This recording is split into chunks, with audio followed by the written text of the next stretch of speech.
Court जो है वो जब तक नादरा डॉक्यूमेंट्स को छुटला ना दे, वेरीफाई करके कि ये झूठे डॉक्यूमेंट्स हैं, उसको सजा उसी हवाले से देनी है, वो ट्रायल की हद तक बात है। हम जिस वजह से इस मेडिकल एविडेंस को क्वेश्चनेबल, जो मौजूदा मेडिकल एविडेंस है जिसमें बच्ची 16 से 17 के साल के दरमियान बताई गई है, उसको इसलिए चैलेंज कर रहे हैं ताकि जो हाई कोर्ट का ऑर्डर इस वक्त एक हमारी तरफ से रुकावट बना हुआ है बच्ची से मुलाकात की राह में, हम उसको सक्सेसफुली चैलेंज कर सकें। तो उस तक हमें उम्मीद है कि हकायक पे मबनी मेडिकल एविडेंस जो है वो वही बताएगा जो बच्ची की असल एज है, जो बर्थ सर्टिफिकेट पे भी आया है, जो नादरा के डॉक्यूमेंट से भी आया है और पासपोर्ट पे भी आया है।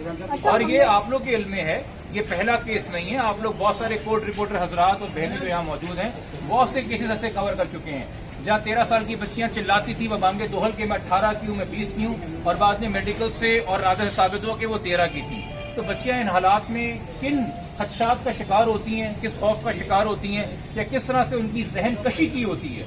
ये तो कोई साइकेट्रिस्ट ही आराम से बता सकेगा, चाइल्ड थेरेपिस्ट बता सकेगा। बट हमारे जो अभाम इस बारे में है वो बेवजह नहीं है। हमें किसी वजह से ये खदशात जाहिर हैं कि बच्ची इस वक्त जो बयान दे रही है वो किसी के इन्फ्लुएंस में है,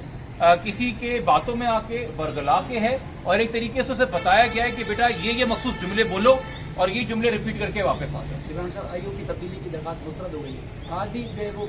उसी बात से कहने के केस बनता ही नहीं है। देखिए, आयोग की इस वक्त जो दरखास्त मुस्तरद हुई है वो मेरिट्स पे नहीं हुई है, वो इस बात पे हुई है कि मेडिकल का बोर्ड का एविडेंस आना बाकी है, तो इस स्टेज के ऊपर दरखास्त नहीं बनती। यानी कि जब मेडिकल की रिपोर्ट आ जाएगी मंडे को, मैं ये आपको गारंटी कर रहा हूं कि हम मंडे को दोबारा आयोग की तब्दील करने की दरखास्त दाखिल करेंगे और अदालत को बताएंगे कि सर अब मेडिकल बोर्ड आ चुका है, अब आप इसके बजाय कि आप देख के फैसला कीजिए कि अब तक आयोग की कार्रवाई कैसे थी। बाकी जो आईओ साहब अपना कंडक्ट दिखा रहे हैं मीडिया के जरिए से, वो मेरे ख्याल में हमारे लिए नहीं, वो शर्मिंदगी की बात है तो वो सूबे के आईजी के लिए है, वो शर्मिंदगी की बात है तो इस शहर के एआईजी के लिए है, वो शर्मिंदगी की बात है तो पूरी की पुलिस के लिए है कि एक आईओ ज़ेर तफ्तीश मामले के ऊपर बार बार हतमी राय मीडिया के सामने देता है। ये गुलाम नबी मेमन साहब को इसकी तकलीफ होनी चाहिए, जावेद ओडो साहब को इसकी तकलीफ होनी चाहिए, डीआईजी करीम साहब को इसकी तकलीफ होनी चाहिए, हमें नहीं तकलीफ होनी चाहिए। ये पुलिस के ऊपर सवालिया निशान है।